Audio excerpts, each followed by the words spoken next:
que nos convoca hoy, ¿no? Que es las reformas introducidas por la LUC en el sistema penal.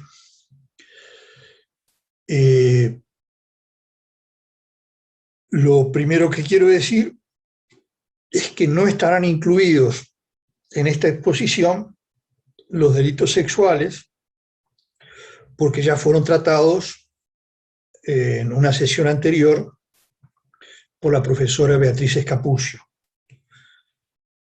y que desde el punto de vista formal iremos siguiendo el texto de la LUC, aunque vamos a ver que supone un caos, sobre todo cuando queremos remitirnos a las disposiciones del Código Penal, ¿no? Antiguas, y ver en qué lo modifica y todo lo demás. Pero bueno, es lo que hay, y vamos a verlo con paciencia, así que los invito a que tengan paciencia.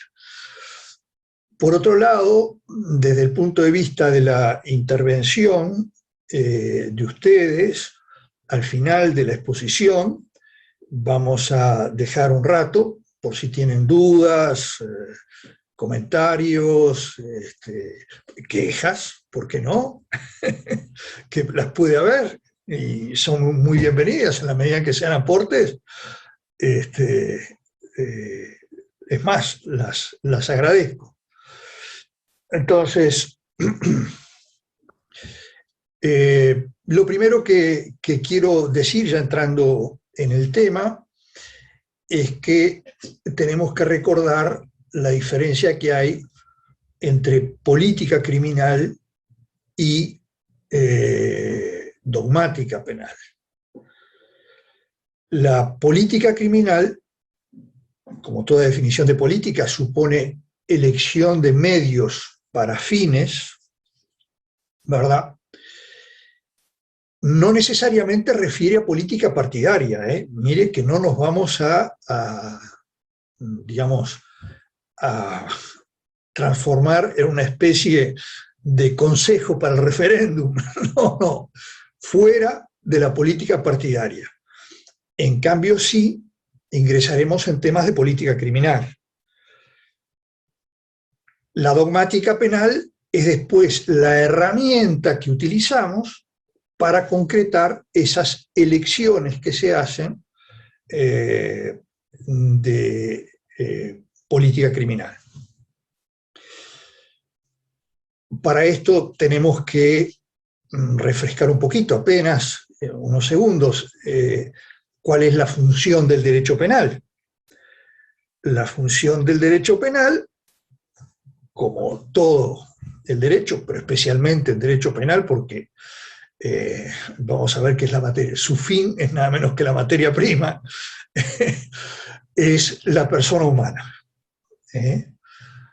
Aun cuando haya protección de bienes jurídicos colectivos, supraindividuales, ¿verdad?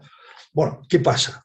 La política criminal dice, no, yo para proteger a la persona, además tengo que proteger estos bienes. Y voy a elegir algunos bienes que los tengo que proteger más, porque son más importantes con respecto a la persona, que otros.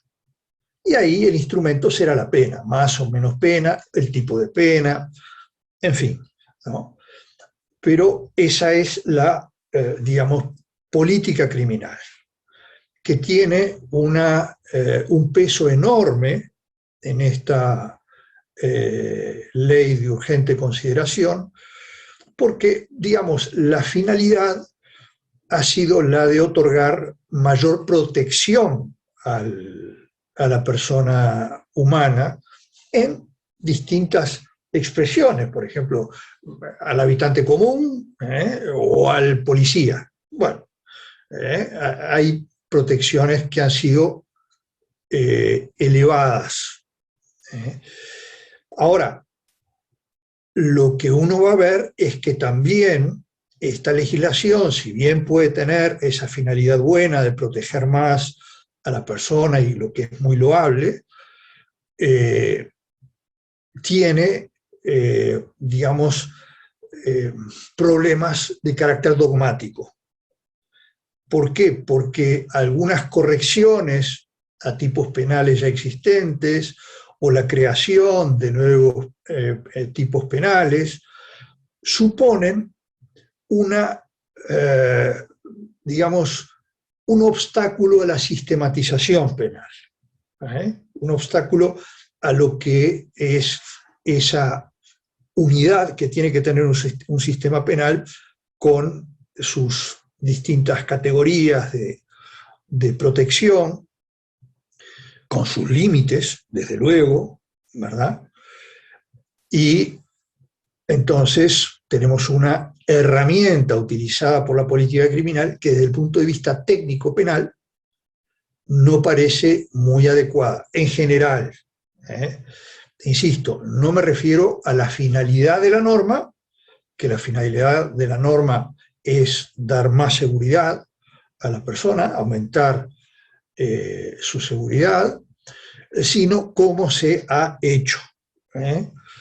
Y si esto tiene realmente una combinación posible desde el punto de vista dogmático con las normas o con el sistema ya existente.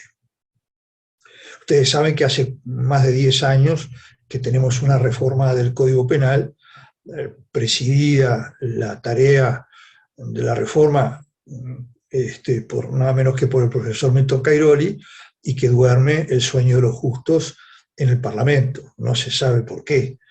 Realmente hubiera merecido un trato prioritario.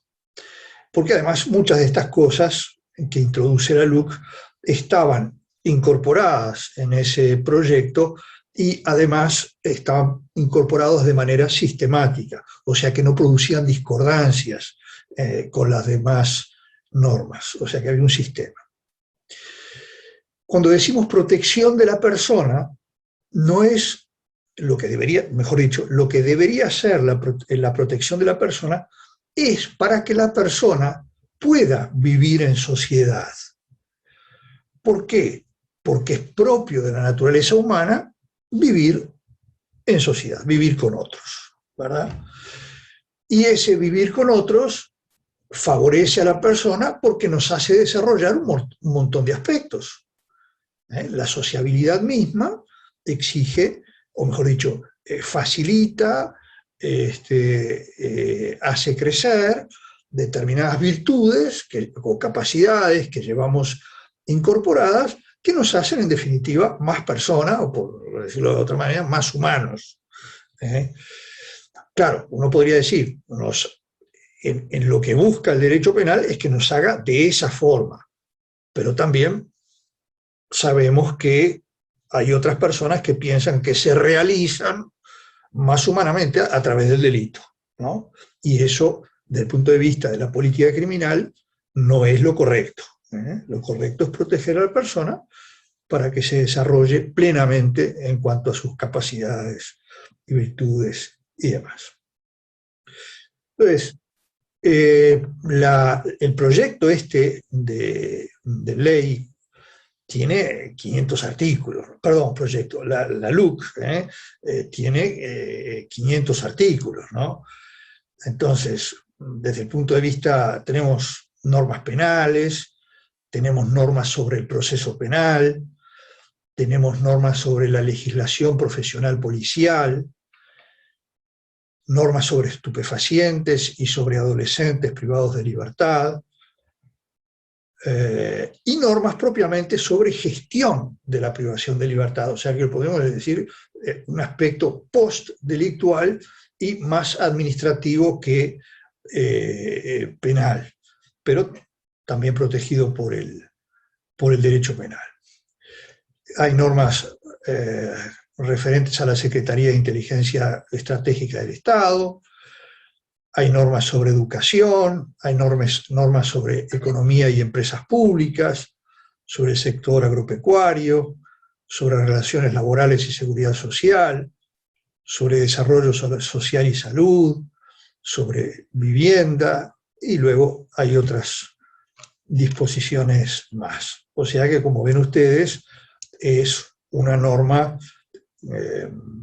multitemática, pero a su vez con un montón de artículos que tiene que ver con nuestra materia, en lo formal y en lo sustancial. En lo formal, porque hay normas que afectan este nuevo Código del Proceso Penal, que también está resultando en su aplicación un poco caótico, ¿no? Y con elementos que lógicamente podríamos criticar también. Pero en este caso también hay disposiciones de carácter penal, sustancial, que tienen que ver con el Código Penal y con leyes extracódigo también. Y después tenemos leyes modificadas por el Código, por esta LUC, que tienen que ver con la Ley de Procedimiento Policial, podríamos decir también que integra el contenido formal del derecho penal, o también podríamos decir que son normas más de carácter administrativo, pero vamos a ver que son normas penales. O sea, lo que buscan es desarrollar el aspecto administrativo, protegiéndolo penalmente. Esto no es una novedad, porque ya nuestro Código Penal protege el ejercicio de la función pública, ¿no? Bien, pero lo amplía bastante, busca la protección del agente policial en el ejercicio de su función, lo que obviamente está muy bien. El problema es que habrá que ver si eso, desde el punto de vista sistemático, entra bien dentro de las disposiciones vigentes, ¿no? O si contradicen algunas que hay. O sea que la crítica general a la norma esta de la LUC es la falta de sistemática y una buena preocupación desde el punto de vista de la política criminal. Pero en la concreción después, cuando definíamos la política criminal, elección de medios para fines, bueno, los fines están muy bien elegidos, pero el problema es que los medios que se pusieron, desde el punto de vista técnico, merecen algunas críticas. Ojo, no todas las disposiciones, sino que, insisto, algunas disposiciones merecen esas críticas. Entonces, si les parece, vamos a ir viendo el texto de la norma,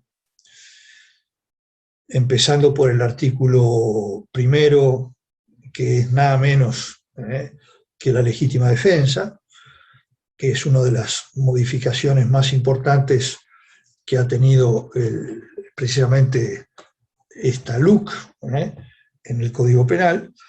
Es el artículo 26, que acá lo que vamos a referir es a las modificaciones que introduce, ¿no? Damos por supuesto que conocen los artículos en su versión original y en la versión actualizada. Entonces vamos a hacer referencia a la versión, al cambio, a los cambios que se introducen, ¿no? Bien, el artículo 26 es una causa de justificación, como todos ustedes saben, y ha sido bastante ampliada. O sea que ahora hay más hipótesis de legítima defensa que antes. De alguna manera que podemos compartir, de alguna otra manera que podríamos discrepar. Sí, Lorena, dígame. ¿Usted levantó la mano? Está. Sí, digo, a pesar de que dije que si quieren hacemos las preguntas al final, preguntas, comentarios, quejas, lo que quieran, pero si alguno entró recién, bueno, si alguno quiere hacer alguna pregunta, también lo puede hacer.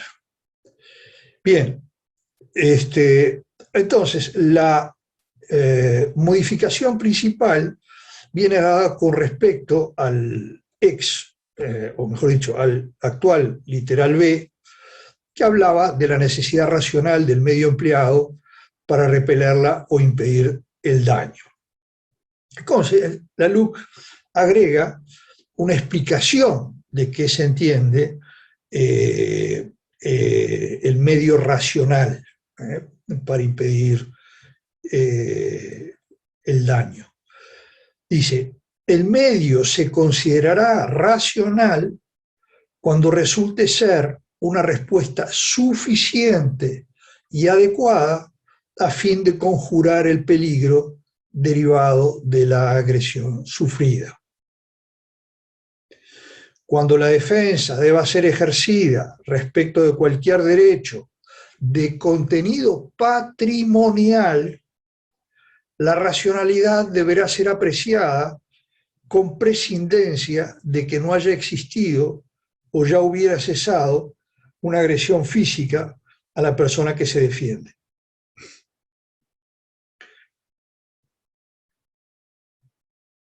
Y el literal C, que refiere a la falta de provocación suficiente por parte del que se defiende, dice, este requisito no es necesario, el tercer requisito, no es necesario tratándose de la defensa de los parientes consanguíneos en toda la línea recta y en la colateral, hasta el segundo grado inclusive, del cónyuge o de los padres o hijos adoptivos, siempre que el defensor no haya tomado parte en la provocación. Bien.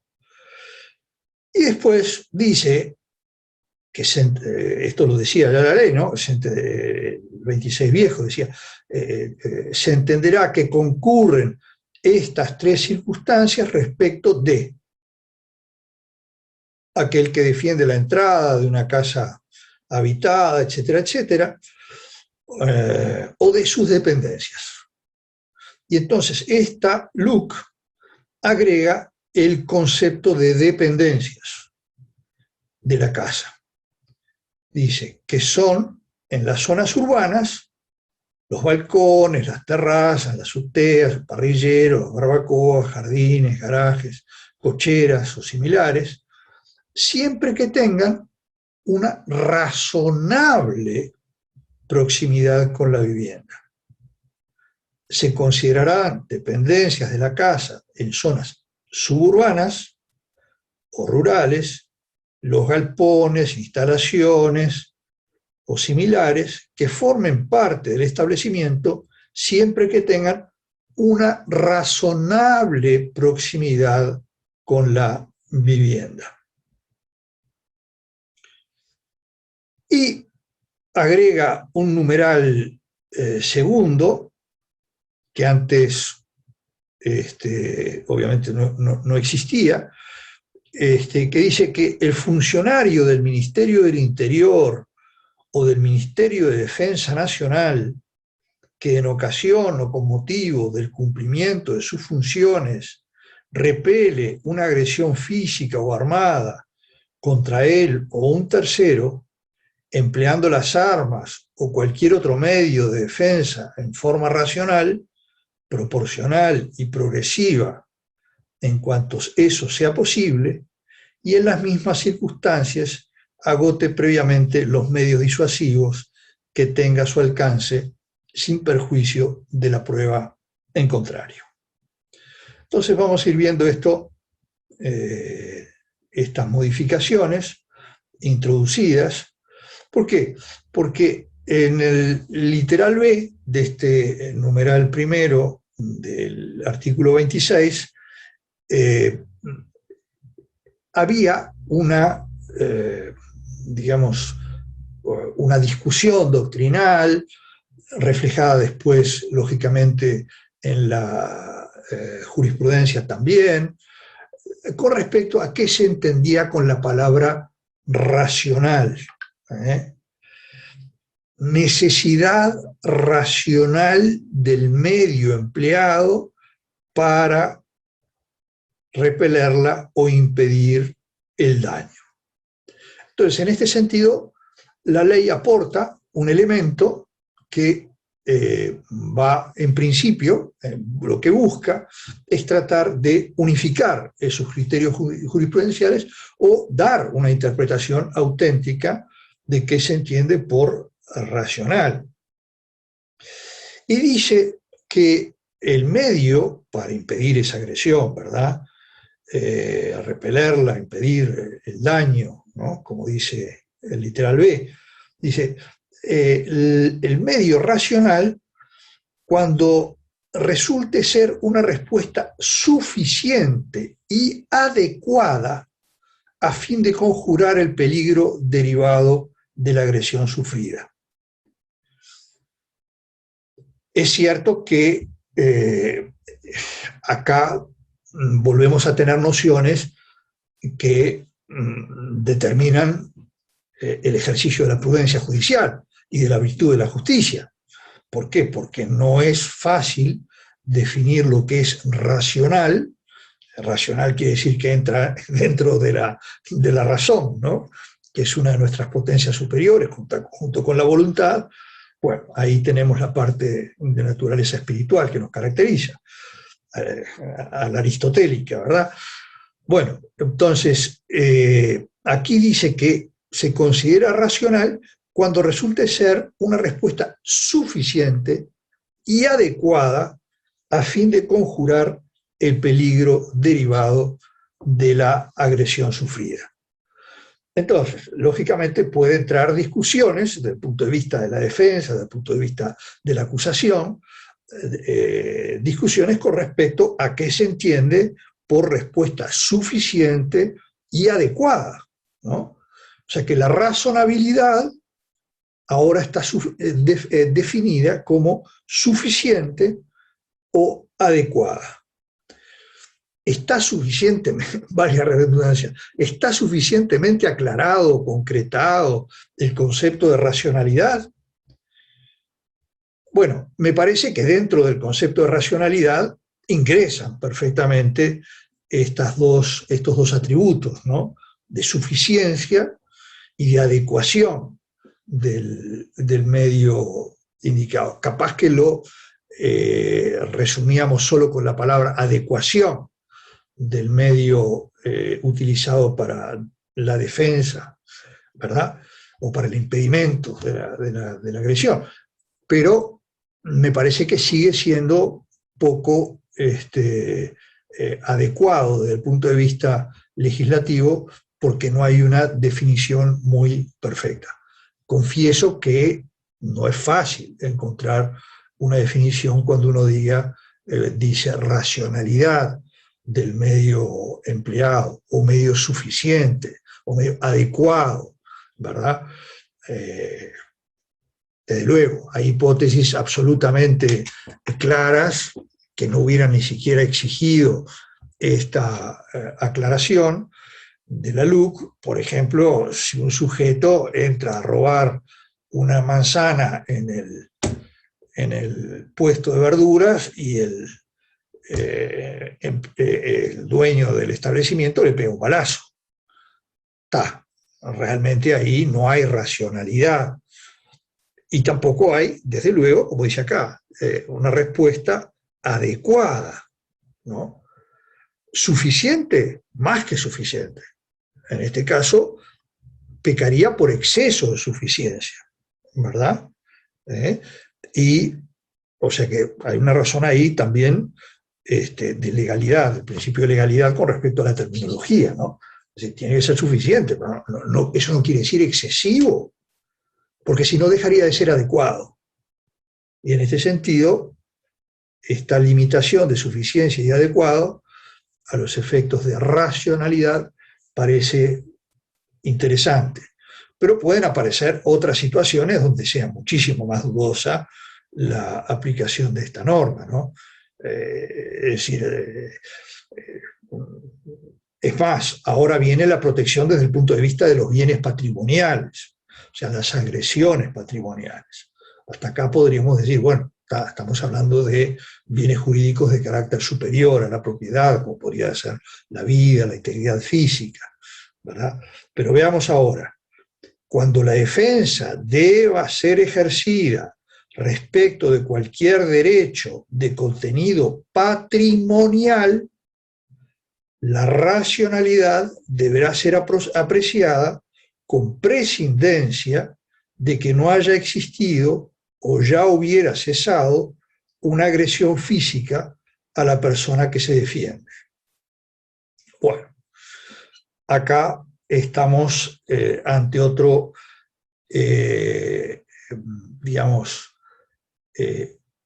otro elemento a analizar, que puede llegar a ser la preeminencia del valor patrimonio con respecto al valor vida humana, ¿verdad? Lógicamente, si decíamos al principio que la finalidad del derecho penal es trabajar, o mejor dicho, funcionar a los efectos de proteger a la persona, bueno, dentro de las, de los bienes jurídicos protegidos que corresponden a la persona humana, el principal es la vida humana. Después seguimos con la integridad física, ¿verdad? Y bueno, después más allá estará la propiedad, estará antes la libertad, pero de todos modos yo creo que poner en una especie de igualdad el patrimonio con respecto a la vida, no sé si allí habría realmente una racionalidad, tal como lo pretende explicar acá, ¿no? Porque dice, a fin de conjurar el peligro derivado cuando la defensa debe ser ejercida respecto de cualquier derecho de contenido patrimonial, la racionalidad deberá ser apreciada con prescindencia de que no haya existido o ya hubiera cesado una agresión física a la persona que se defiende. O sea que podemos hablar de un ataque al derecho de propiedad, nada más. O sea que la agresión es al derecho de propiedad, puede ser sola, no necesariamente a la persona desde el punto de vista físico, desde el punto de vista de su integridad, desde el punto de vista de su libertad, en fin, y otros derechos, ¿no? Bien, y después tenemos el literal C, que habla de falta de provocación suficiente por parte del que se defiende, cosa que ya estaba en la legislación anterior, y en este caso se agrega la LUC, que dice que este requisito, el tercer requisito, no es necesario tratándose de la defensa de los parientes consanguíneos en toda la línea recta y en la colateral, hasta el segundo grado inclusive, del cónyuge o de los padres o hijos adoptivos, siempre que el defensor no haya tomado parte en la provocación. Esto me parece muy bien. ¿Por qué? Porque está hablando de manera positiva de lo que es, y hoy en día está bastante tan cascoteado, ¿no? Tan golpeado, tan golpeada la institución de la familia, ¿verdad? O sea, el ser humano, bueno, ¿dónde se desarrolla primero? En la familia, ¿no? Y si queremos que el derecho penal sirva para el desarrollo de la persona, bueno, lógicamente lo que tenemos que proteger es la familia. O sea que no es raro que se le pretenda dar mayor jerarquía a la defensa de personas por las cuales uno tiene afecto o por las cuales uno tiene consanguinidad o uno tiene relaciones próximas desde el punto de vista familiar.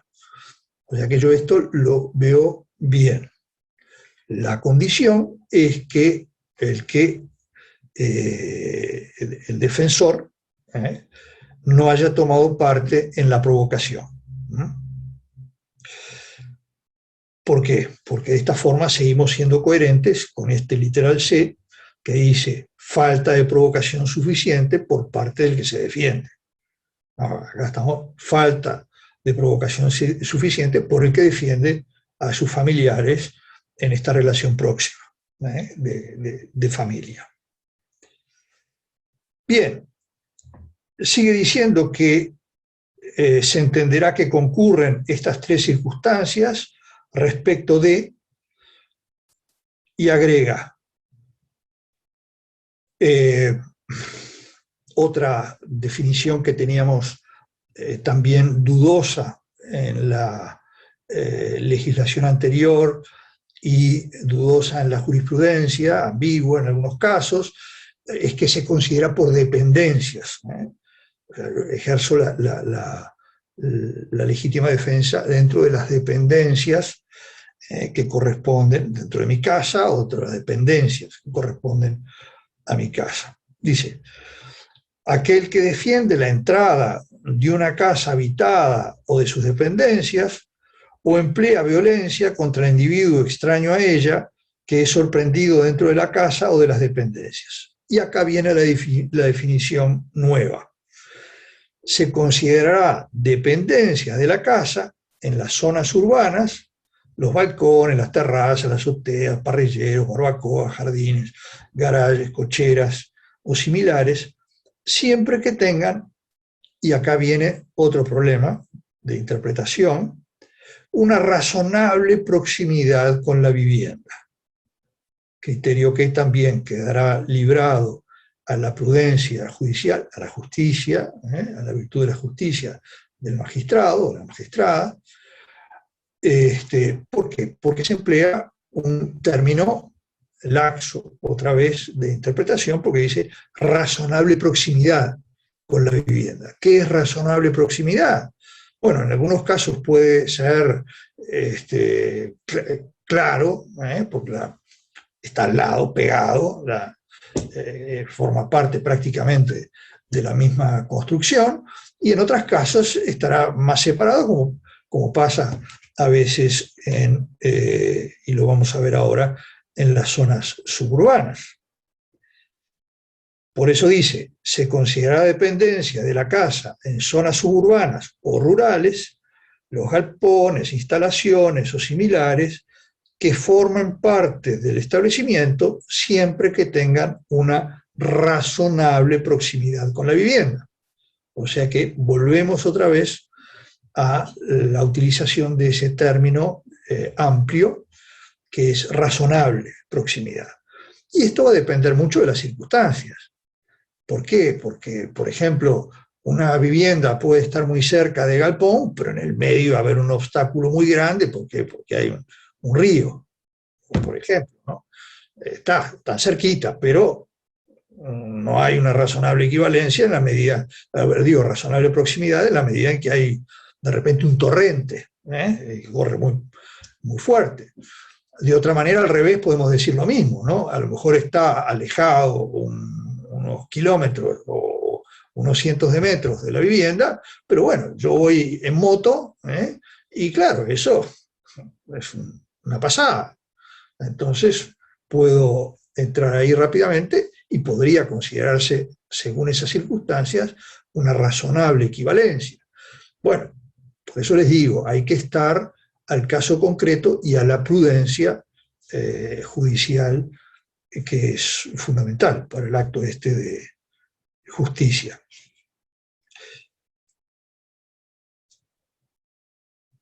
Y se agrega un numeral segundo a este delito del a esta causa de justificación de la legítima defensa del artículo 26, que refiere a los policías o a los militares de cualquier fuerza armada, ¿no? Aérea, marina, ejército, etc., ¿no? Por eso dice, el funcionario del Ministerio del Interior, policía, o del Ministerio de Defensa Nacional, militar, que en ocasión o con motivo del cumplimiento de sus funciones repele una agresión física o armada contra él o un tercero, empleando las armas o cualquier otro medio de defensa en forma, otra vez volvemos a la palabra, racional,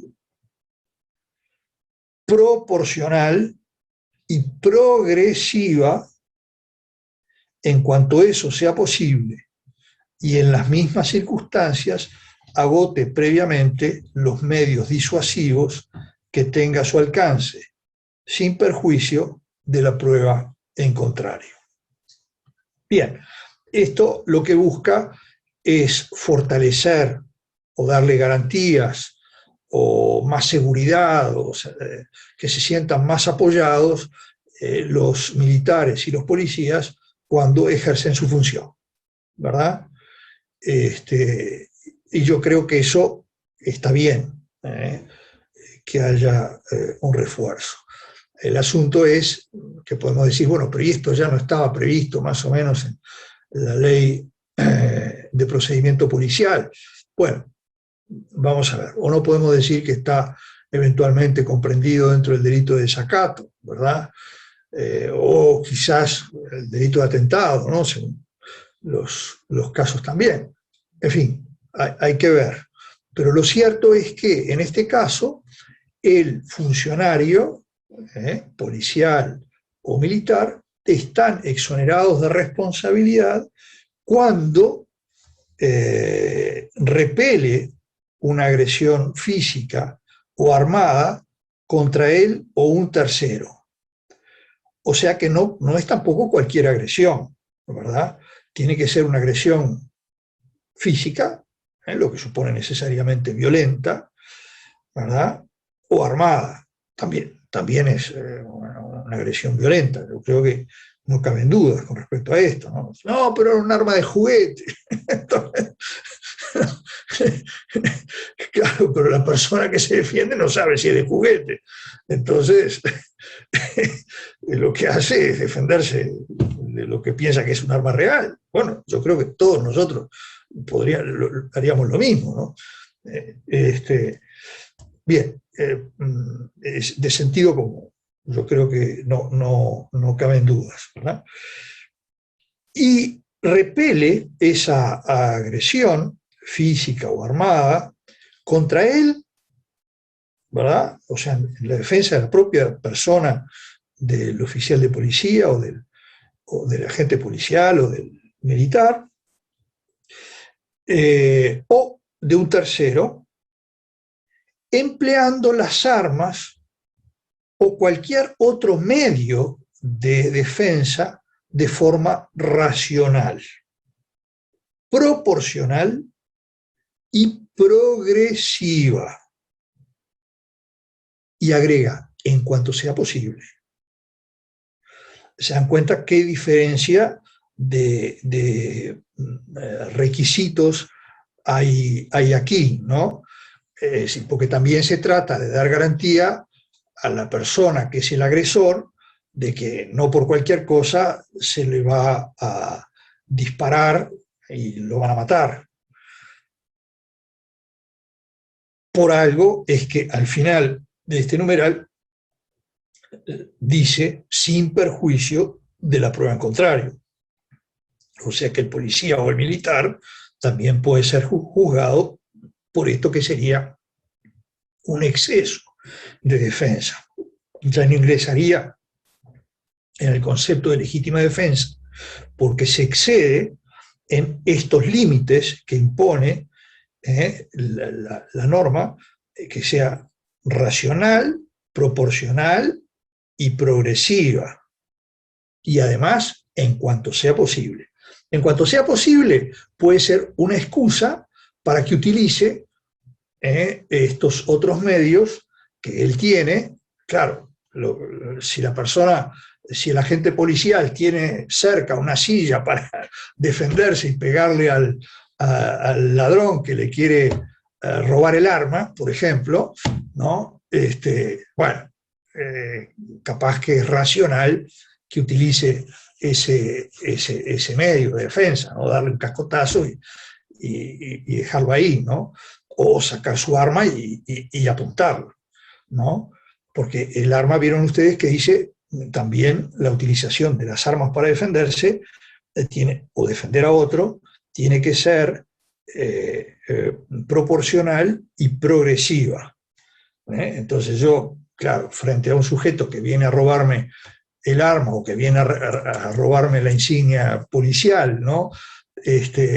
Todavía, o el sombrero, el casco en los militares, ¿no? Obviamente no puedo responder dándole un balazo, por más que yo sea policía y militar y esté en el ejercicio del cargo.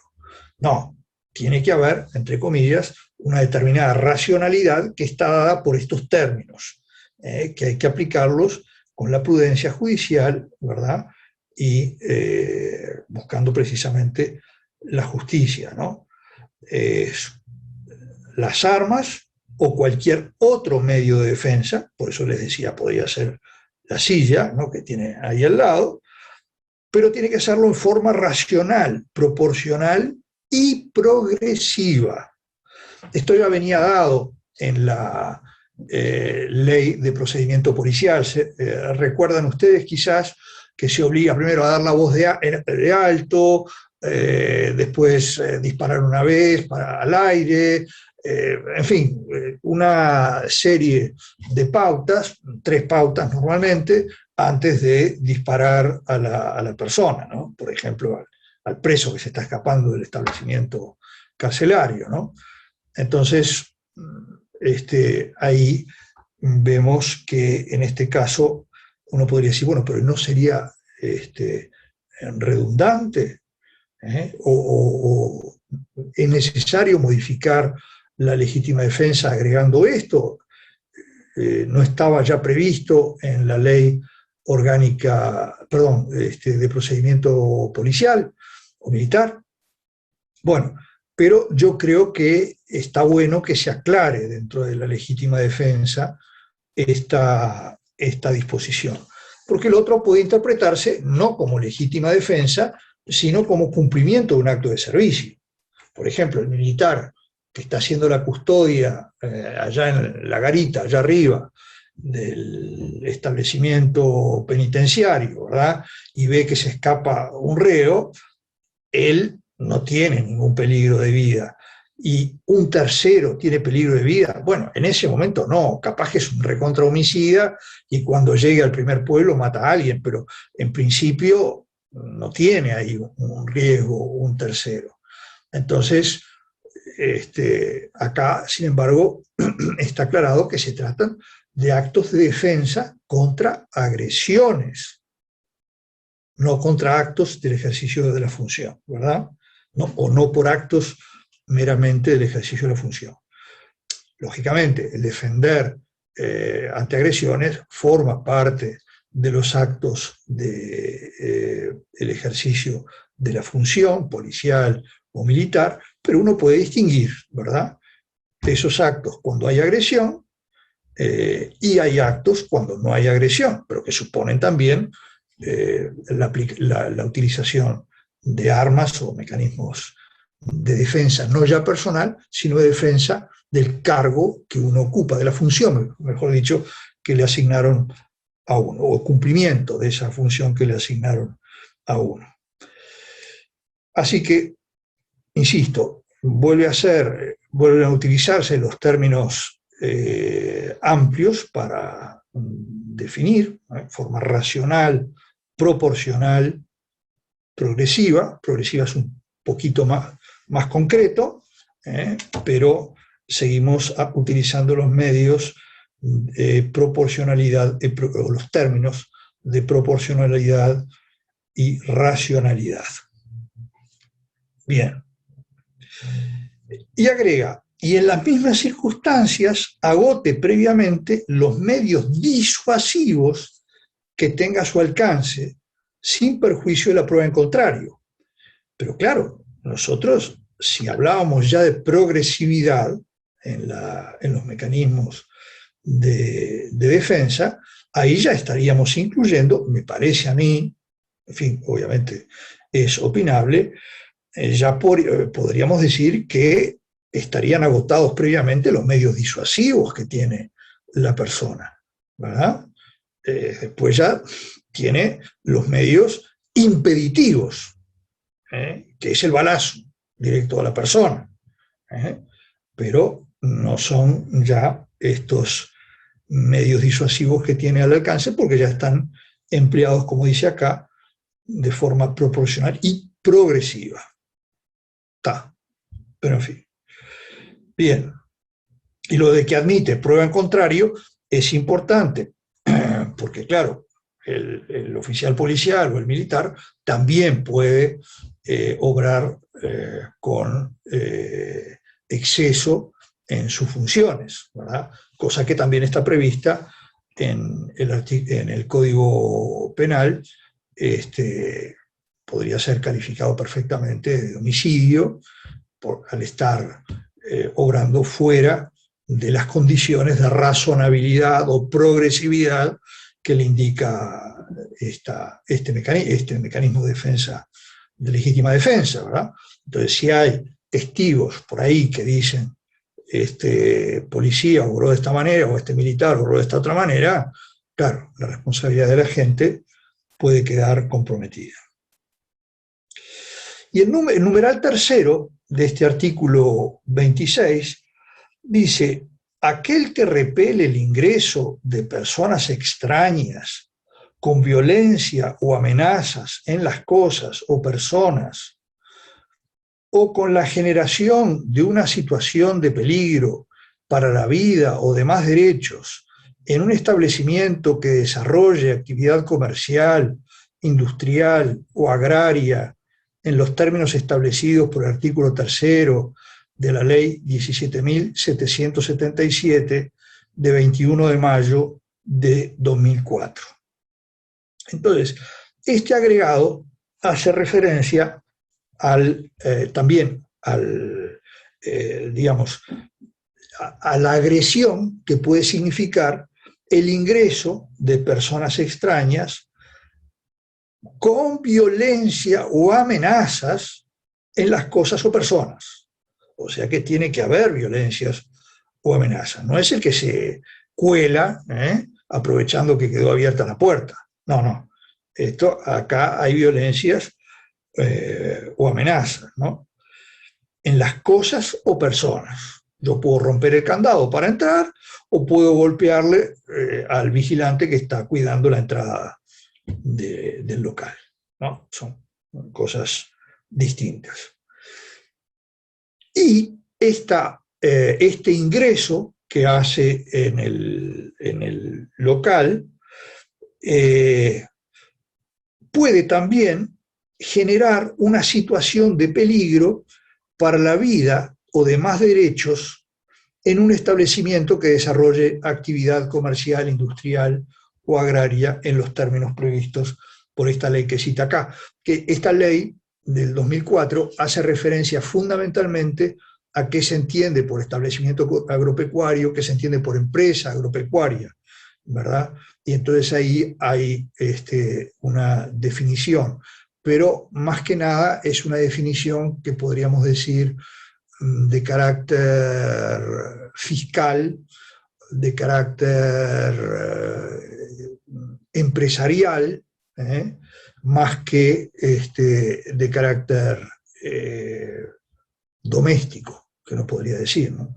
Porque claro, acá uno podría decir, bueno, y esto no entra dentro de la causal anterior de la que hablamos con respecto a las instalaciones próximas a la vivienda. Bueno, toda empresa agraria tiene normalmente un sereno o varios serenos o alguna persona o la misma familia de los cuidadores, ¿verdad?, que tienen su casa y que son los que cuidan. Normalmente es así, en las zonas rurales, ni que hablar, los famosos caseros. Entonces, esos caseros, podríamos uno decir, bueno, está el domicilio de ellos y los galpones donde entraron estos sujetos con violencia en la puerta, por ejemplo, están ya cubiertos por ese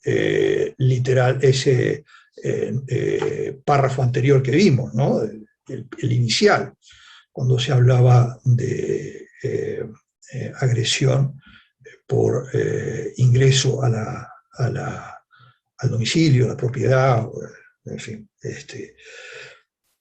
Bueno, pero en fin, esto está agregado. Yo la verdad es que no sé si era necesario agregarlo así como está, porque me parece que hubiera quedado incluido en la hipótesis anterior.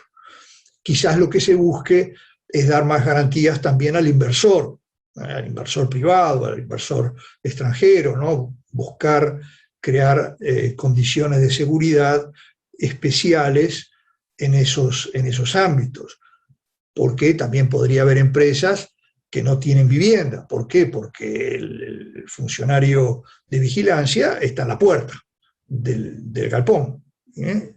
Y hay turnos, ¿no? Se van cambiando, ¿eh? Uno cada 8 horas, y 3 al día, ¿no? Entonces, en ese caso, si no hay una casa habitación, esto no podría ser considerado una dependencia, porque está referido en los párrafos anteriores como casa habitación, ¿no? Que es lo más lógico, ¿no? Que además coincide con aquello de la Constitución, artículo 10, si mal no recuerdo, que es el que establece que es un hogar sagrado e inviolable, ¿no? Entonces, ahí tenemos nada menos que una norma que también busca proteger valores importantes de la persona, la familia, etcétera, y es lógico que esté incluido dentro de mecanismos especiales de defensa, como es este caso de la legítima defensa. Bien. Luego viene el artículo 2 de la LUC, que establece circunstancias agravantes muy especiales del artículo 312 del Código Penal, que es el homicidio, en este caso especialmente, muy especialmente agravado. Entonces, al texto normal agrega dentro del literal C, un numeral 9 que dice: si el homicidio se produce contra una persona que reviste la calidad de integrante o dependiente del Poder Judicial y del Ministerio Público, o funcionarios policiales y militares, siempre que el delito fuera cometido a raíz o en razón de su calidad de tal. Bien, vemos que esto es concordante con la intención vista en la legítima defensa de la mayor protección del funcionario policial o militar, ¿verdad? En la medida en que sea, obviamente tiene que ser conocido por quien actúa de manera homicida, que la persona a la que está matando tiene que ser un militar o un policía, ¿no? Porque si no, no lo está haciendo en razón, como exige acá, en razón de su calidad de tal. Lo estaría haciendo en relación de una persona que, cualquiera, que está de repente intentando defender a alguien, yo qué sé, bueno, o defender a algo, que también podría ser una cosa, ¿no? Algo patrimonial. Bueno, y en este caso vemos, ¿no?, que incluye a nivel de paridad tanto a la policía como a los militares, ¿no? Y además agrega, en este caso, personas que revistan la calidad de integrante o, dice, o dependiente del Poder Judicial y del Ministerio Público. O sea que también aquí se busca reafirmar la libertad de las personas en función de las personas que las defienden, que defienden sus derechos. No sé, pensemos por ejemplo en un alguacil que va a hacer un lanzamiento y de repente lo terminan matando los ocupantes.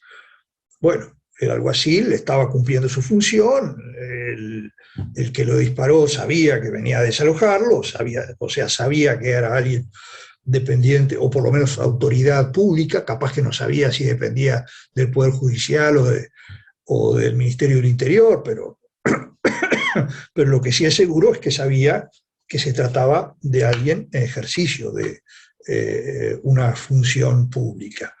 y bueno, en función de eso, el sujeto lo mata, ¿no? Y vemos, ¿no?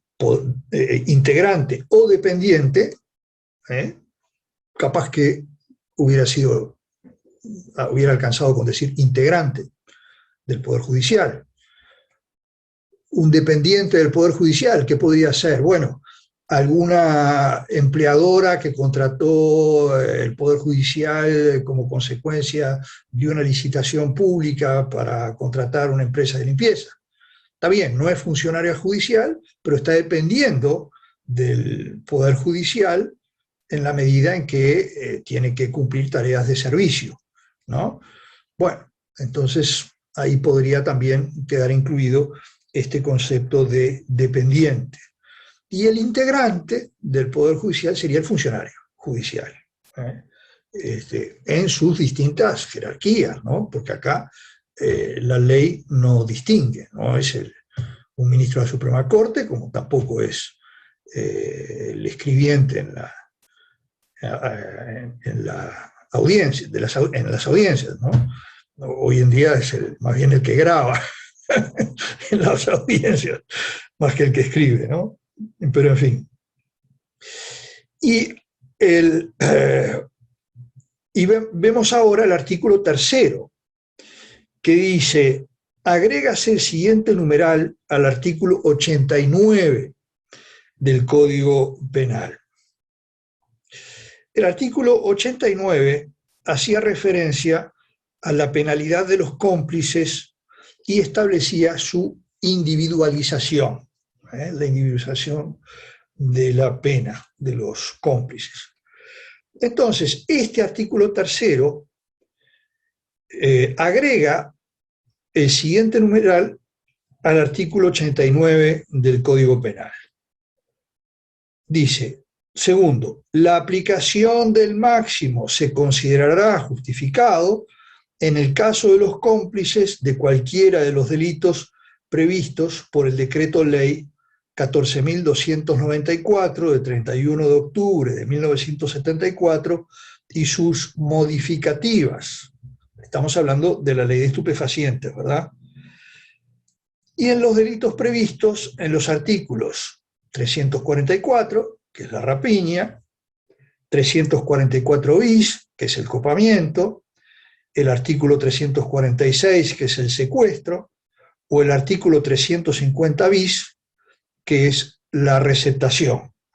Obviamente está haciendo referencia a artículos del Código Penal, ni que hablar, ¿no? Eso no corresponde aclararlo. Lo digo de ex abundancia cordis. El artículo anterior, en su redacción anterior, lo vamos a leer ahora para que veamos en qué consiste la modificación. El artículo 89, viejo, o mejor dicho, ampliado ahora, que refiere a la penalidad de los cómplices y hace referencia a la individualización de esa pena, dice: los cómplices de delito tentado o consumado serán castigados con la tercera parte de la pena que les correspondería si fueran autores. Pero el juez podrá elevar la pena hasta el límite de la unidad cuando, en su concepto, el agente, por la forma de participación, los antecedentes personales y la naturaleza de los móviles, acuse una visible mayor peligrosidad. Bien, en función de esta definición del quantum de la pena y de los motivos por los cuales puede llegar a ampliarse ese quantum, este artículo es ampliado por la LUC con este numeral segundo, que dice que la aplicación del máximo se considera justificada en el caso de los cómplices de cualquiera de los delitos previstos en materia de estupefacientes, de la Ley de Estupefacientes y sus modificativas.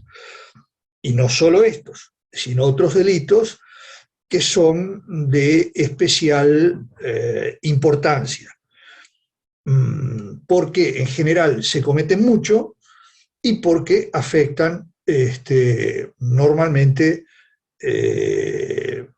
bastante a la persona, ¿no? Por ejemplo, el delito de rapiña.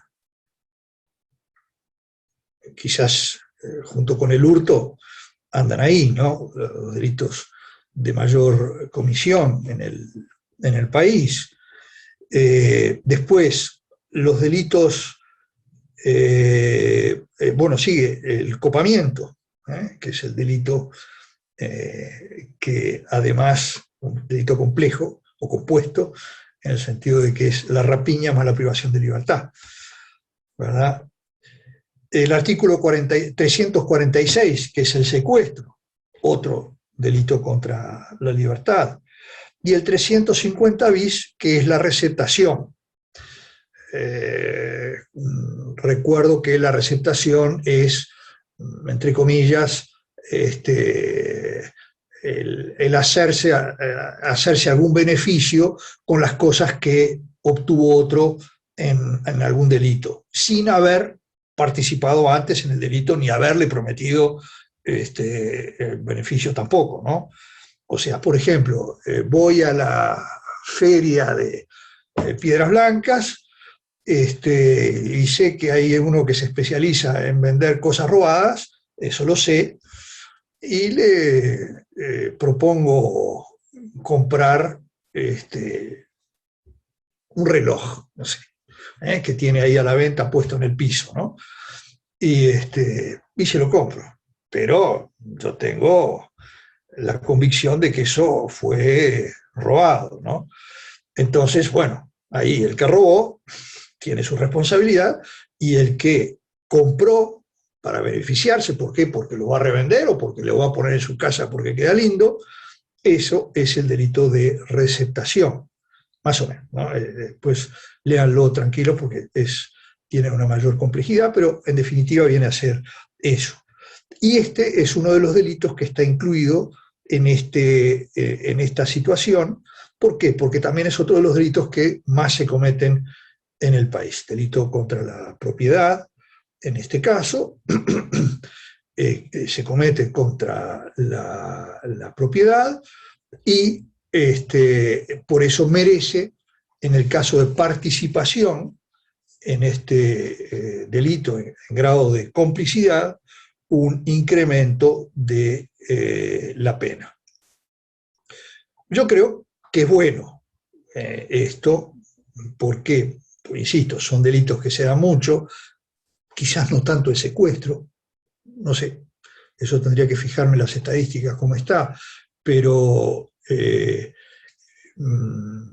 me parece que sí, que los demás delitos merecen un incremento de pena en cuanto a la complicidad. Sí, ahí está.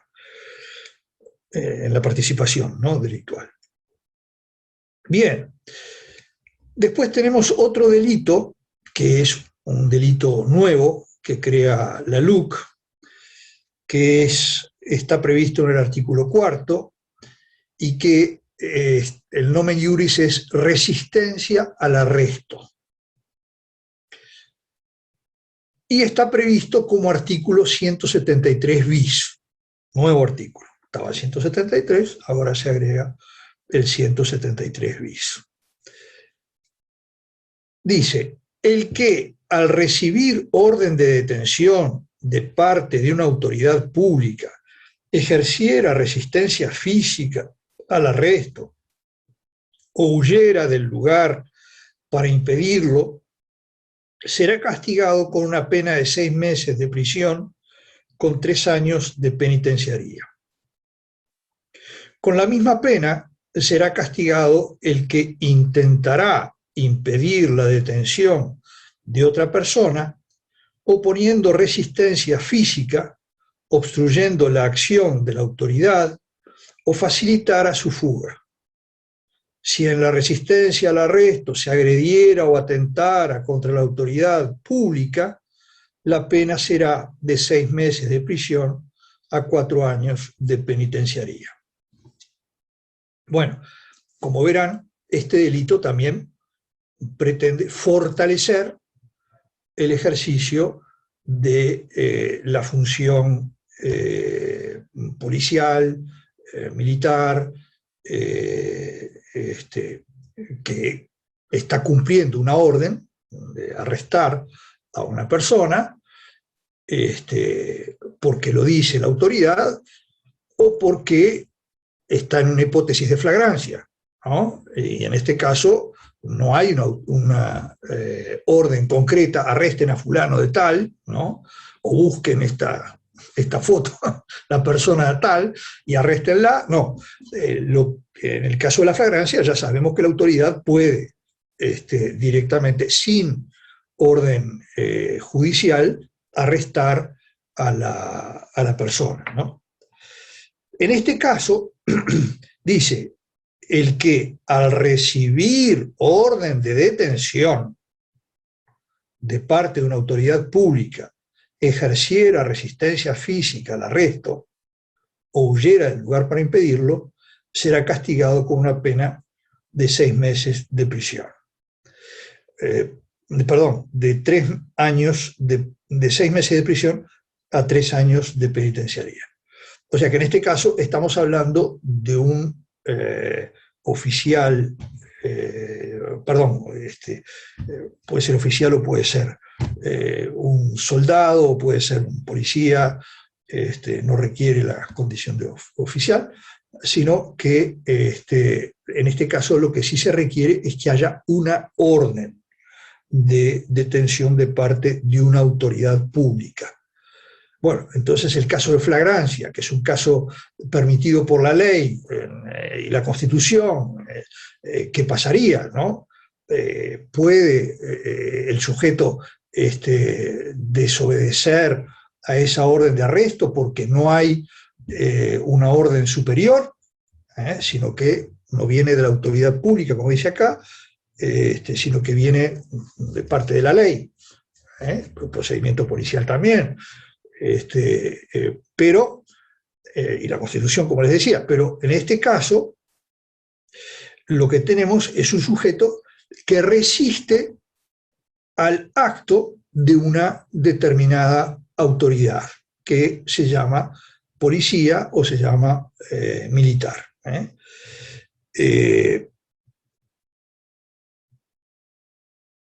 ¿Por qué? Porque hay otras personas que pueden recibir órdenes de detención de parte de una autoridad pública. La verdad es que no se me ocurre. Capaz que el alguacil, bueno, sí, pero el alguacil solo no lo va a hacer, va a buscar normalmente la ayuda de la policía, ¿verdad? Ya sea por se lo manda o se lo pide el fiscal o porque tiene una orden del juzgado, ¿no? En fin, ahí yo creo que hace referencia a autoridades de carácter policial o militar, digo, agentes de carácter policial o militar. Entonces, la flagrancia quedaría fuera.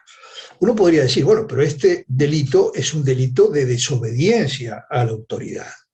No está ya previsto en nuestro Código Penal. Era necesario utilizar nuevamente o recrear otro tipo penal a estos efectos. ¿Por qué? Bueno, porque tenemos el artículo 173, que hace referencia al desacato, tenemos el artículo 172, en el caso de que fuera con violencia, esa resistencia, ¿verdad? En fin, a través del atentado, ¿no?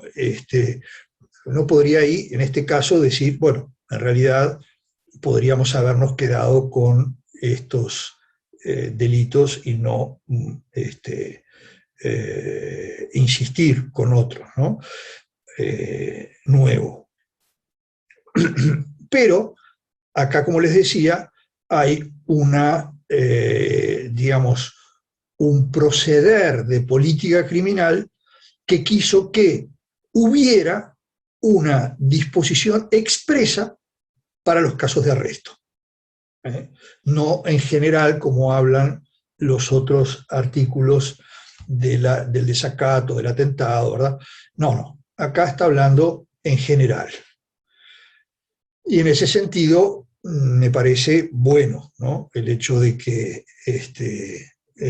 haya una referencia concreta a la situación de arresto. Si en la resistencia al arresto se agregara, agrediera o atentara contra la autoridad pública, la pena será de 6 meses de prisión a 4 años de penitenciaría. El otro era 6 meses de prisión a 3 años de penitenciaría. O sea que si además hay violencia, agresión, a la autoridad pública, la pena será mayor. Incluso o sea, sobre todo la pena máxima, ¿no?, que acá pasa a ser de 4 años. El artículo 5 en esta LUC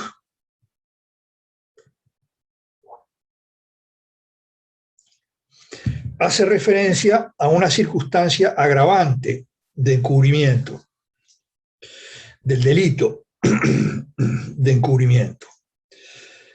Y dice, y esto es nuevo, es una agregación, dice, agrégase al Código Penal el siguiente artículo, 197 bis. Se considerará circunstancia agravante el encubrimiento que refiera a cualquiera de los delitos previstos por el Decreto Ley 14.294, estupefacientes, delitos de estupefacientes, y sus modificativas. Y en los delitos previstos en los artículos, volvemos otra vez, rapiña, 344, rapiña con privación de libertad, volvemos al ocupamiento, 344 bis, volvemos al secuestro, 346, y volvemos al 350 bis, que es la receptación. Como verán, estos delitos son considerados delitos especialmente importantes y seguramente lo sean por el grado de comisión. Entonces, bueno, vamos a reforzar en este sentido el encubrimiento que se refiere a estos delitos, ¿no? Entonces, el artículo 197, que es el que regula el encubrimiento, ve ahora agravado su pena en la medida en que se aplique ese encubrimiento a determinados delitos considerados especialmente importantes contra la libertad de las personas, contra el patrimonio de las personas, que por su frecuencia merecen un especial endurecimiento. Esto es, como les digo, una elección de acuerdo a la política criminal. No lo veo mal. Después, el artículo 6 modifica el delito de violación. No lo vamos a ver por lo que ya habíamos dicho de que no íbamos a tratar los delitos sexuales, porque ya los trató la doctora Beatriz Escapucio en una sesión anterior. Así que esto los vamos a saltear. ¿Cómo? ¿Valentina? ¿Está hablando o no? Se quedó, ahora sí, cortó. Bien, entonces vamos a pasar al 350 ter, que está regulado en el artículo 9 de la LUC. Y el 350, como definí hace un rato, o refería hace un rato, es la receptación, es hacer negocios con cosas provenientes del delito, ¿no? Pero entonces se agrega este numeral, que es el 350 ter, que dice: cuando el objeto del delito de receptación sea un arma de fuego, un chaleco antibalas u otro implemento de uso policial, la pena mínima será de 2 años de penitenciaría. Si el arma o chaleco antilavado, antibalas, proviniera de la policía, de las Fuerzas Armadas o de las guardias de seguridad privada, el mínimo será de 3 años de penitenciaría. Yo creo que está bastante claro. La intencionalidad vuelve a ser la misma, es decir, proteger también las posibilidades de defensa pública, reforzando de una manera especial la protección de los elementos defensivos de la policía, defensivos o preventivos, ¿no? de las Fuerzas Armadas, ¿no? Porque dice, fíjese, habla del arma de fuego, el chaleco antibalas u otro implemento de uso policial. La pena mínima será Si el arma o chaleco antibalas proviniera de la policía, de las Fuerzas Armadas o de guardias de la seguridad privada, el mínimo será de 3 meses. Entonces, de 3 años, me equivoqué. El 350 ter, en su primer inciso, o frase, por este caso, hace referencia a una pena mínima de 2 años de penitenciaría. Y en el caso de que pertenezca a la policía, a las Fuerzas Armadas o a guardias de seguridad privada, el mínimo será de 3 meses. Si el arma o chaleco antibalas proviene. ¿Por qué? Porque se genera todo un comercio en función de los mecanismos, mejor dicho, de las herramientas o de los útiles o de las armas o de los mecanismos de protección para ser vendidos a personas que son delincuentes. Entonces, con esas armas, con esos chalecos antibalas que alguien robó, hurtó de los militares o de los policías, entonces estos sujetos, ladrones o delincuentes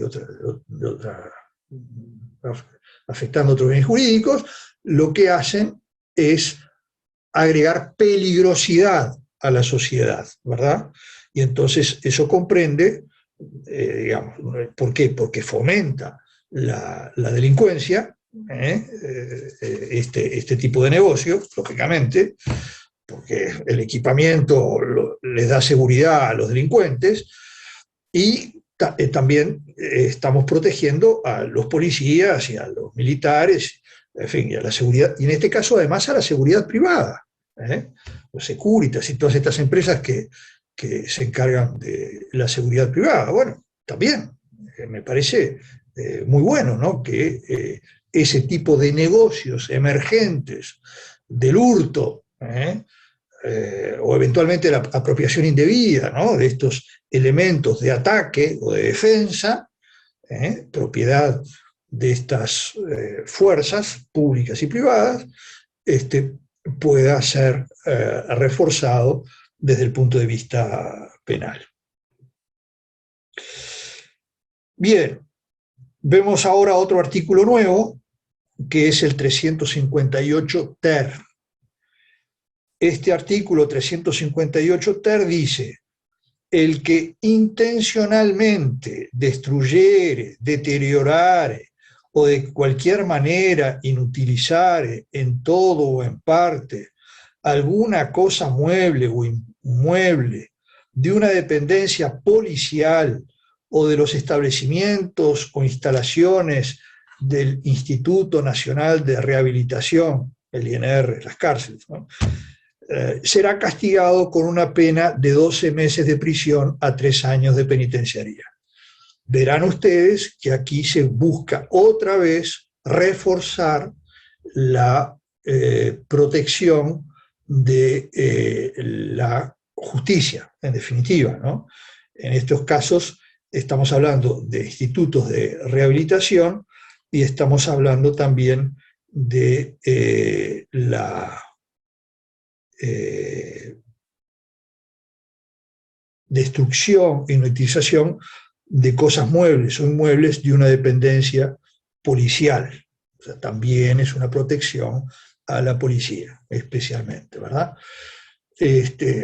Yo creo que va con el sentido general de la ley. Uno podría preguntarse si esto no estaba ya previsto de alguna manera en los delitos que protegen la propiedad. Yo creo que sí, lo único que aquí se castiga con una pena mayor y además es específico, ¿no?, con respecto a estos procedimientos de seguridad, tanto las policías como los establecimientos carcelarios. Esto quizás también podría haberse utilizado otros mecanismos, no necesariamente el incremento de penas como se hace de esta manera. ¿Por qué? Porque estos, digamos, ataques contra los bienes carcelarios, los inmuebles carcelarios o las comisarías, pero sobre todo los carcelarios, derivan de inconductas normalmente de los reclusos. Con o sin motín, en fin, 2 o 3 o un montón, da lo mismo, pero suele suscitarse en las cárceles este tipo de daños. Pero ¿qué es lo que está faltando también allí? Realmente la rehabilitación del preso, ¿no? Entonces yo creo que si el preso estuviera mejor cuidado desde el punto de vista anímico, psicológico, psiquiátrico en algunos casos, y también desde el punto de vista material, y con respecto a las compañías, etc., yo creo que podrían evitarse también estos casos y debería haberse insistido en ese tipo de cosas, en ese tipo de instrumentos que nos ordena la Constitución, porque la Constitución dice que los establecimientos carcelarios deben servir, en el artículo 26, para rehabilitar a los presos. Entonces, bueno, también uno podría decir, bueno, no hay que ir al extremo, sino también a las etapas anteriores, porque también es más humano, ¿no?, ese tratamiento de la persona, del preso, ¿no? Por más que sea preso, sigue siendo una persona humana. Y además tenemos la obligación de resocializarlo, devolverlo a la sociedad. ¿Qué hacemos con las tasas de reincidencia, ¿no?, que hay? Son una clara indicación de que el sistema no está funcionando para resocializar. De ahí yo me pregunto, y se lo planteo a ustedes, ¿qué pasa con las penas privativas de libertad si no podrían ser consideradas inconstitucionales, ¿no?, por ir contra el artículo 26 de la Constitución, sabiendo lo que los establecimientos carcelarios hoy en día padecen, ¿no? El comisionado parlamentario hablaba los otros días de que tenemos 13.000 y pico de presos y que él preveía, o sea, ya esto supone digamos, un número muy superior a la capacidad normal de los establecimientos, y prevé que habría más o menos unos 20.000 a fin de año. O sea, es de locos la situación, ¿no? Ya sé que se está previendo en el Poder Legislativo la posibilidad de crear sistemas alternativos a la prisión privativa de libertad y que, bueno, podría eso eventualmente resolver en cierta parte, pero en este caso estamos, perdón, en este caso estamos ante una situación de hecho muy lamentable, muy penosa, muy inhumana, como decíamos al principio, ¿no? La pena privativa de libertad, gracias a Dios y gracias a unas legislaciones anteriores que no se refieren necesariamente a la LUC, establecen unas posibilidades más generosas en cuanto a la prisión domiciliaria, pero eso hace que digamos, apenas la intención y la aplicación de estas normas no sean suficientes, porque ya lo vemos. Y ni que hablar del número de mamás que están presas, con niños, con criaturas, no, eso no se puede, digamos, resolver así nomás, ¿no? Y más pensando ahora, ¿no?, también en lo que pasó con el incremento que hubo de introducción de estupefacientes en las cárceles, ¿no?, por parte de mujeres, ¿no? Bueno, eso también, ¿no?, ahora con estos endurecimientos, ¿no?, que prevé la LUC, realmente son una pena en el sentido de lamentable, no necesariamente de privacidad. Por supuesto que supone una pena penal, pero supone también una pena desde el punto de vista lamentable, desde el punto de vista de la política criminal, ¿no? Bien, vemos el artículo 173 bis, que es agravio a la autoridad policial. Está previsto en el artículo 11 de la LUC y dice así: el que obstaculice, menosprecie, agravie, atente, arroje objetos, amenace, menoscabe, insulte o afrente, por palabras, escritos o hechos, a un funcionario policial en ejercicio de sus funciones o con motivo de estas, será castigado con una pena de 3 a 12 meses de prisión. No será castigada la manifestación de mera discrepancia, emitida en respeto a las normas legales y reglamentarias. Son circunstancias agravantes para este delito y ameritan la imposición de un guarismo punitivo superior al 50% de la pena. Atención, primero, que la conducta descrita se ejercite por 3 o más personas. Segundo, que la conducta descrita se ejecute contra un número plural de funcionarios. Tercero, la elevación jerárquica del funcionario ofendido. Cuarto, en las inmediaciones de la sede, o sea, se comete en las inmediaciones de la sede donde el funcionario presta servicio habitualmente o del domicilio del mismo. Es circunstancia atenuante la retractación del ofensor aceptada por el funcionario en cuestión, manifestada y asentada en audiencia. Bueno, acá lo que nos podemos plantear es cuál es el bien jurídico protegido, ¿no? Porque podríamos confundirnos de repente el bien jurídico protegido con el objeto material, que en este caso sería un sujeto, o la persona del policía, ¿no? O del agente, dice que autoridad policial, ¿no? Agente, jefe, en fin, lo que sea, autoridad policial.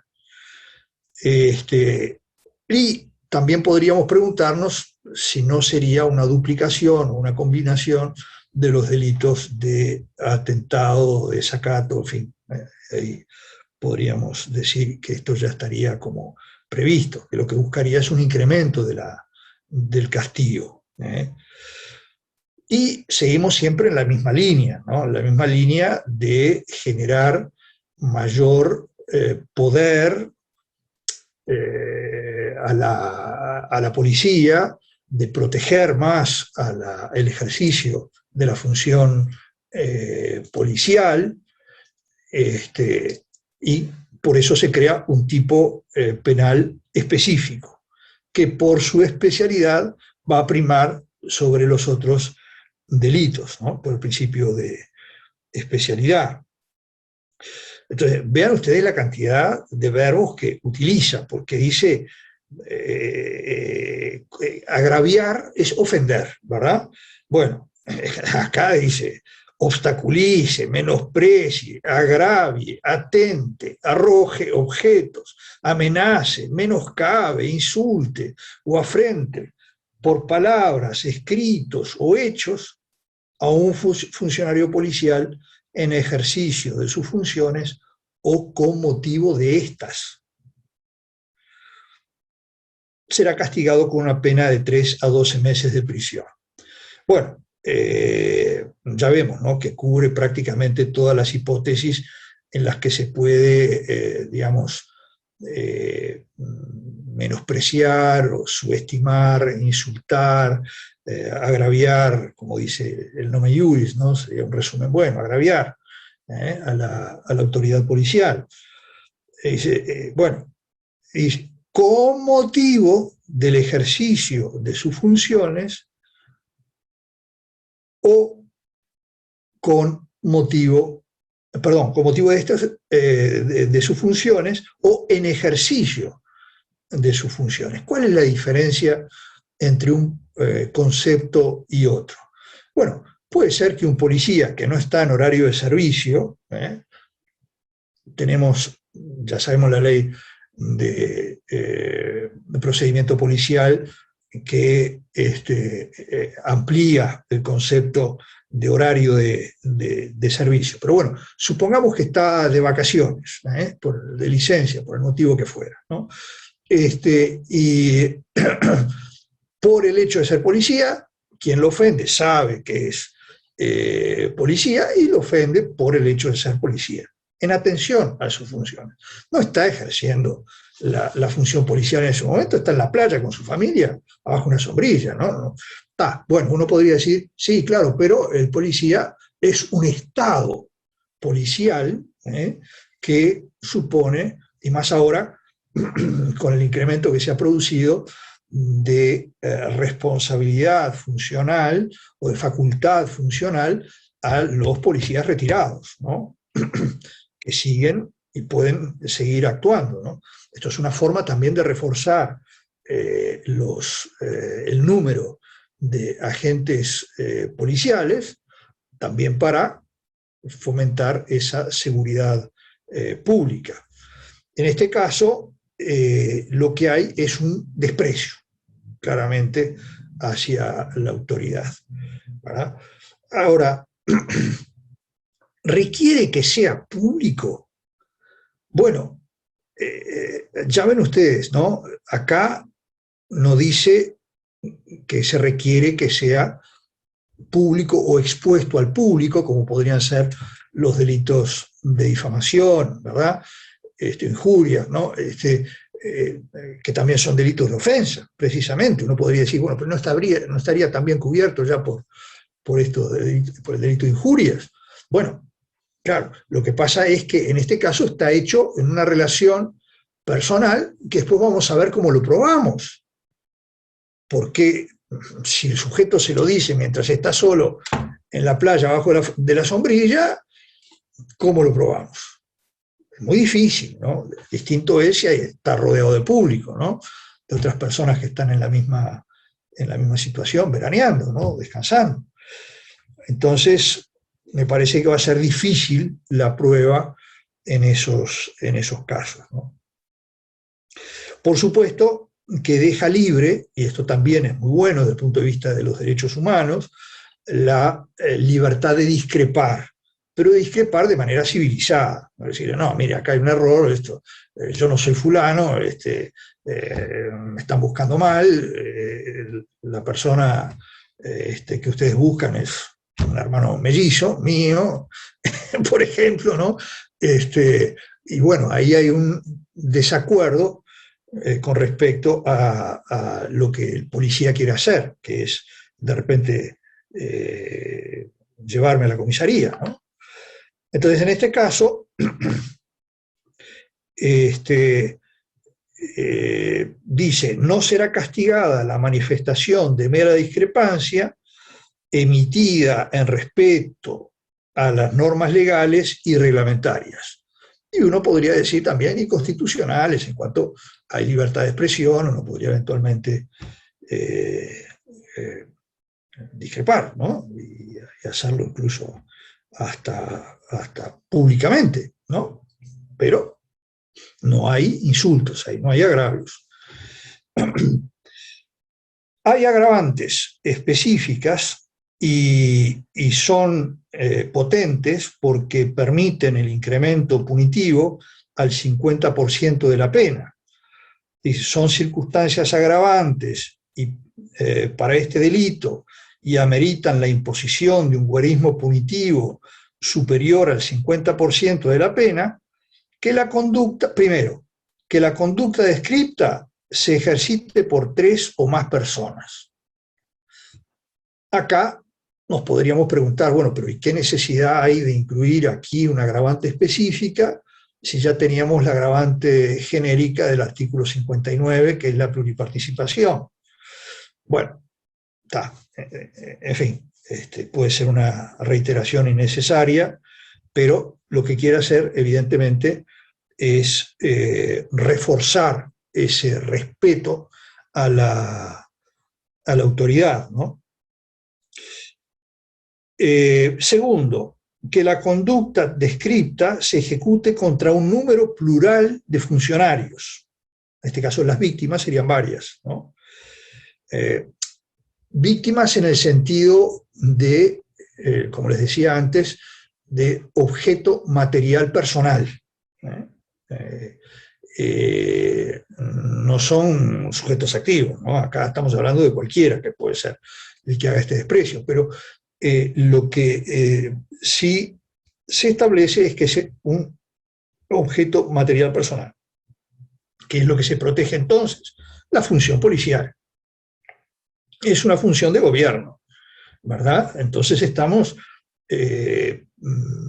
digamos, protegiendo una función pública que lógicamente está encarnada en la persona que ejerce la actividad policial, ¿no?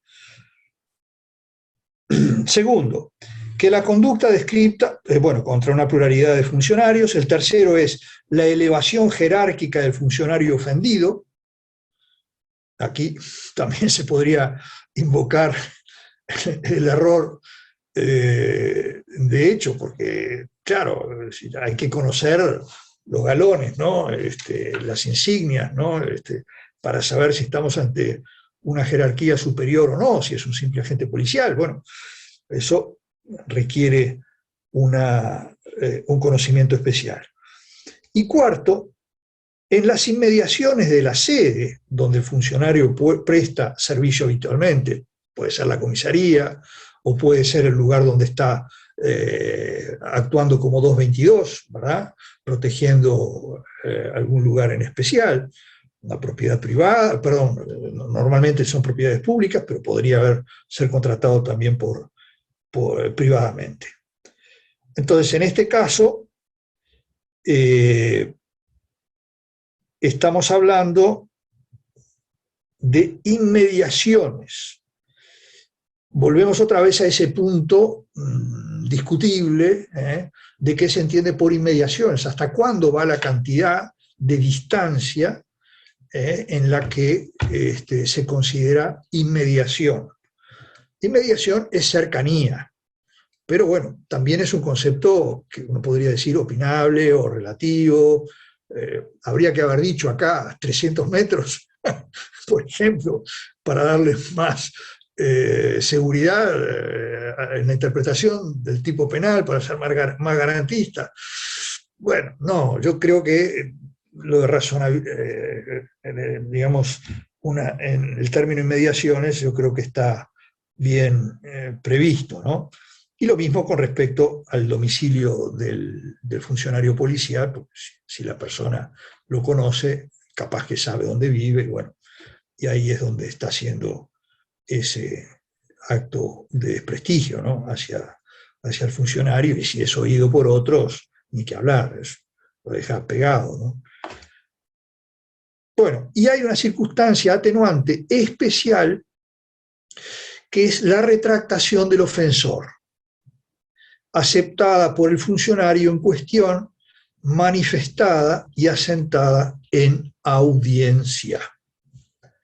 Entonces, acá podemos decir, claro, si estuviéramos de acuerdo en que es un sujeto pasivo del delito y no meramente un sujeto material, objeto material del delito, que es un sujeto personal, en este caso, bueno, el bien jurídico, digamos, le pertenece a él, ¿no? Podría ser su buen nombre, ¿verdad? Su prestigio, ¿verdad?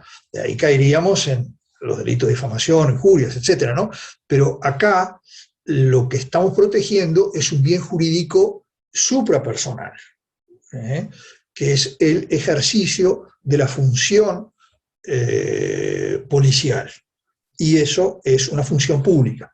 Entonces, podemos decir que el funcionario solo público pueda actuar como si fuera un bien personal y por lo tanto retractarse y el ofensor y aceptarlo el funcionario público. Bueno, eso obviamente si fuera una ofensa personal y no una ofensa a la institución, como se quiere aquí regular, bueno, lo entenderíamos, pero quizás sería necesario más bien una respuesta institucional, o sea que la comisaría acepte o el ministerio el interior acepte, etcétera, ¿no? En fin, lo dejamos por acá, meramente algo sumamente opinable también, porque uno podría decir, no, la función pública está representada en este caso por el funcionario. Entonces el funcionario es quien puede disponer de eso. En fin, queda librado al intérprete. Bueno, nos quedan 15, 18 minutos. ¿Quieren hacer preguntas? ¿Quieren intercambiar ideas? ¿Quieren, no sé, hacer uso de la palabra para quejarse? Exactamente. No hay problema, también pueden hacerlo, como les decía al principio. Estoy a vuestra disposición.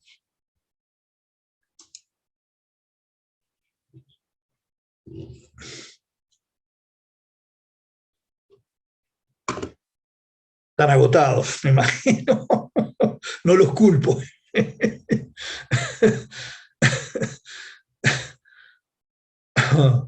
¿Agotados o aburridos? Tampoco los culpo. Gracias por no quejarse, por el aburrimiento. Yo también estoy cansado, les advierto. Pero bueno, estoy ejercitado. A ver, Vanessa. Todo muy claro, profesor. Muchas gracias, Vanessa. Muy amable.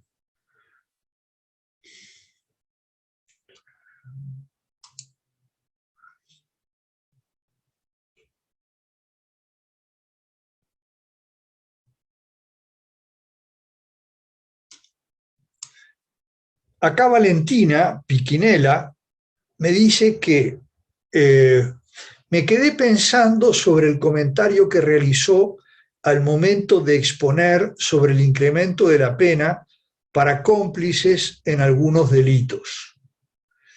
Bueno, y agrega, usted valoró como positivo. ¿Cree que el aumento de las penas es un instrumento de política criminal que impacta en la seguridad pública? Bueno, muy buena pregunta. Muchas gracias, Valentina. Tiene razón. El incremento de las penas no necesariamente, lamentablemente en nuestro país, funcione como uno quisiera, ¿no? Es decir, sabemos que tenemos la función de la pena, prevención general y prevención especial. La prevención general es causar miedo en la población, en el sentido de decir, bueno, si yo cometo este delito o si soy cómplice para cometer este delito, me van a castigar mucho. Pero eso el delincuente muchas veces no lo sabe. Entonces, ¿cómo sabe que hay un incremento de penas si comete tal delito o no? Sabe que está castigado, sí, sí, yo lo sé, pero en este caso además, si soy cómplice en estos delitos de los cuales usted me pregunta, además me incrementaron la pena ahora. Entonces, todavía puede ser más grave mi responsabilidad. No es normal que los delincuentes vayan primero al abogado para consultar a ver qué tipo de responsabilidad puede llegar a tener. Lo que sí es posible es que le pregunte al compañero de celda, cuando yo salga de la cárcel, qué va a pasar si hago tal o cual cosa, ¿no? Porque, como decimos en nuestro ambiente, es la escuelita del crimen, ¿no? O en este caso podría ser el posgrado del, del crimen, lo que se realiza en el Instituto de Rehabilitación, teóricamente de rehabilitación, o en este caso un instituto de especialización, ¿no? en el crimen, ¿no?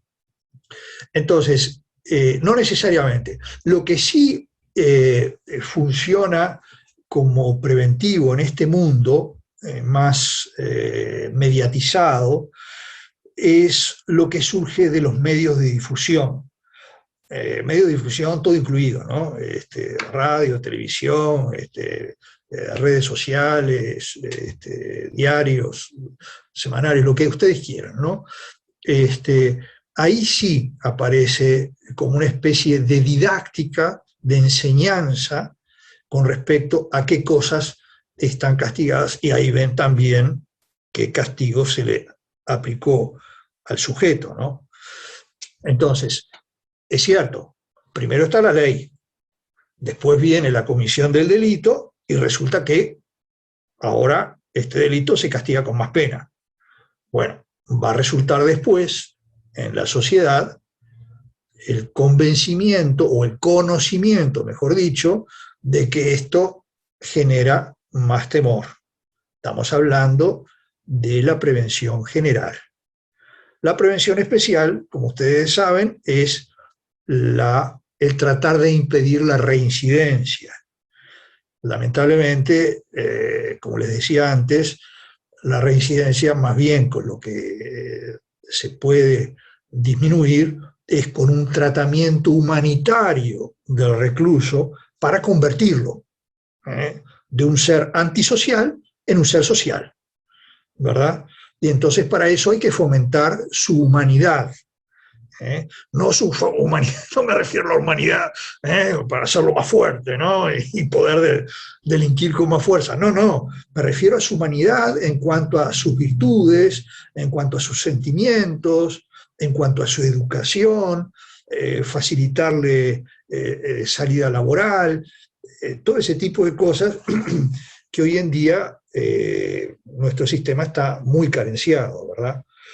Así que ya le digo, las penas envían ese mensaje que después es reproducido a través del conocimiento público de lo que de los hechos sucedidos, ¿no? Castigados.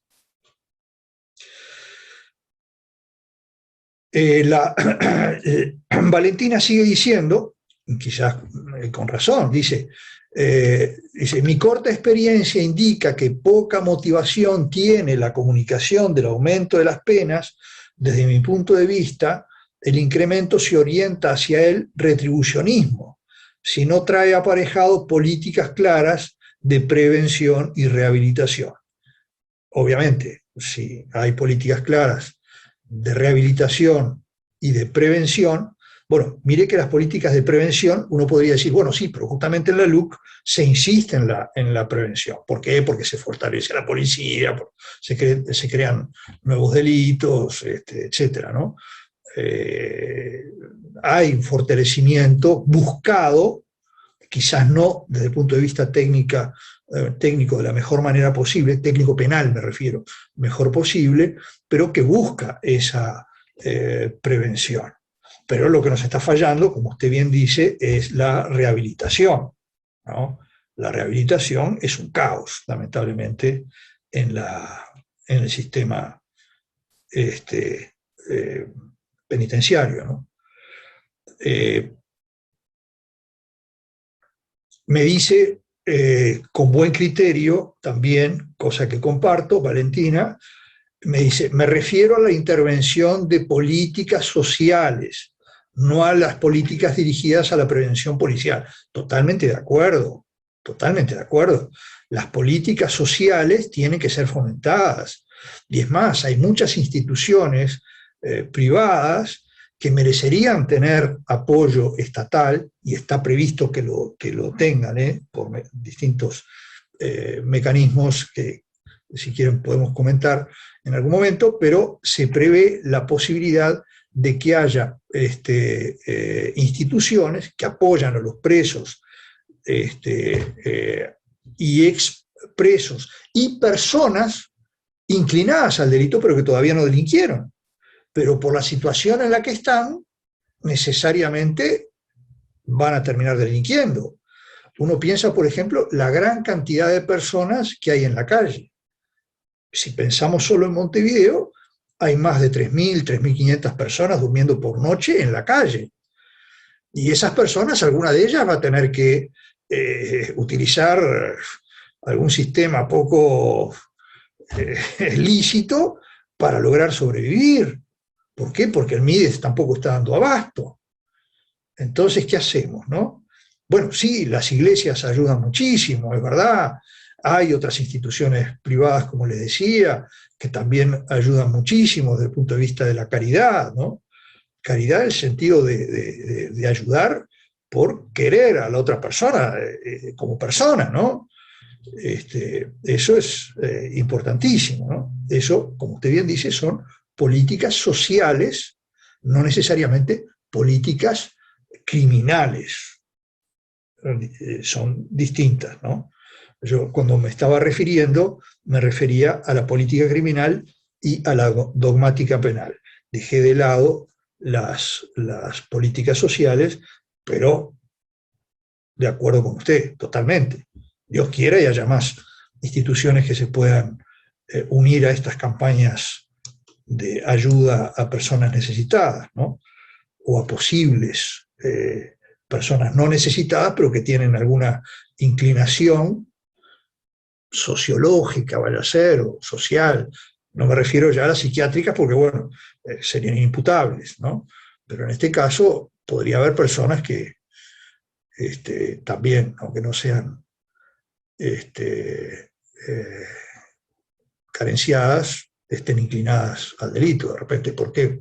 Porque viven en una sociedad, en una familia en la cual los familiares que no padecen necesidad, pero sin embargo acostumbran a delinquir, o delinquen varias veces, o los vieron delinquir, malos ejemplos, ¿no? Desde el punto de vista educativo, ¿no?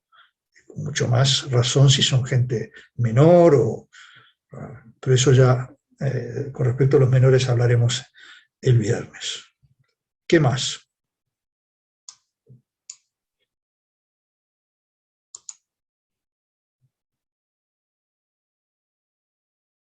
Nada más. Entonces nos vamos.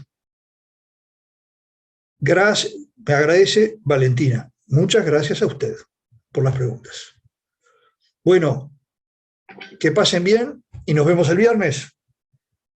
Bueno, sí, nos vemos el viernes si no se aburrieron demasiado.